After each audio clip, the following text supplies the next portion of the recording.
在混凝土业大概待了13年的时间，在离职之前，手上大概有负责37家公司，也有90几个工地的 case 在进行，整个工作都背在身上，然后让我都没有什么时间可以休假，我也没有什么机会跟家里面的人相处那种感觉，整个生活重心都在工作上。那一想，就算我在休假，那你也必须要抛下身边的一切，然后开始处理这些公事。业务有时候为了业绩，常常是你要逼着自己去低头，然后去妥协。那有时候会有一种就是蛮重的挫折感，开始在思考转换跑道这件事情。那一年的10月，我就是把工作辞掉，然后全心准备考试。10月1号开始准备考试，在10月3号那一天就想放弃了。那一天在学路那边真的是觉得说看不下去，就整个都看不懂，抓不到那个感觉。那时候就还蛮心浮气躁的，那我就当下东西收一收，就想说，不然先回家好了。然后我就脚踏车骑了要回家的路上，三民路跟公园路的路口那边，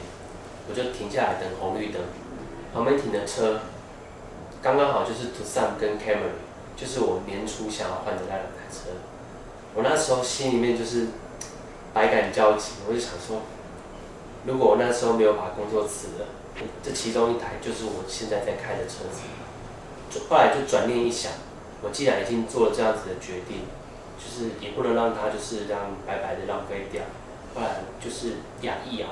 转个念头，还是坚持下去，去完成这个考试这样。客户啦，然后就是工地的一些就是朋友们啦，那也都会跟我说，考试快到了，加油哦。但是其实他们都不记得我什么时候要考试，只是每天看到我，然后就跟我说加油这样子，也会是一种压力。那时候我就会骑着脚踏车啊，然后到台东的法院那边去绕一绕，然后逛一逛。一方面是疏解自己的压力，那另外一方面也是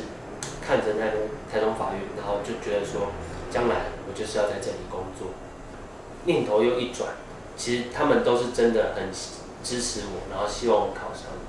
我就把这些他们每天对我的问候，当做一个支持下去的动力。大概在考试前10天吧，我还记得，就是因为快考试了，然后那时候我在一个 K 书中心，那时候我就是刚好练到一个段落，我就起来到外面走走，那刚好在布告栏看到一篇文章，内容大概是在说，就是父母对小孩子的爱这样子。我那时候看到这篇文章啊，我就想起了就是小时候爸爸跟妈妈他怎么对我的照顾。那我又想到了自己现在对2个女儿的责任，联想到这边呢，然后我就觉得说，那时候真的是百感交集，有一种想哭的冲动，我就跑到楼梯间去，然后就是大哭了一场。在这个过程中，除了说有家人的支持之外呢，他这边他们的班导师都能够提供给我非常多的协助。他们甚至是会在我下课之后，然后我问他们问题，他们可能就是都会停下手边的工作来帮我协助这些处理。我在这边总是会觉得说，很多人在帮我，很多人在期待我考上。那有时候我缺了讲义，有时候要补课，他们都是会竭尽所能的来帮忙我。我每一次在补习班里面上课，然后看着身边的这些同学，大家都很认真，大家都想要一次就考上，今年就考上。看到大家这么认真，我会感染到那个气氛，我就会想说自己条件没有比别人好，那我一定要跟着更努力。就是让我们在那种团体的氛围之下，你会更有一个冲劲，想要完成这段路。我会蛮感谢补习班，它提供了这样一个环境。我在学儒里面可以有这么多的人一起竞争，或者是说一起努力这样子，他们的帮忙才能够成就我现在有这样一份令人满意的工作。很多时候啊，我都会想要跟这些正在准备考试的人，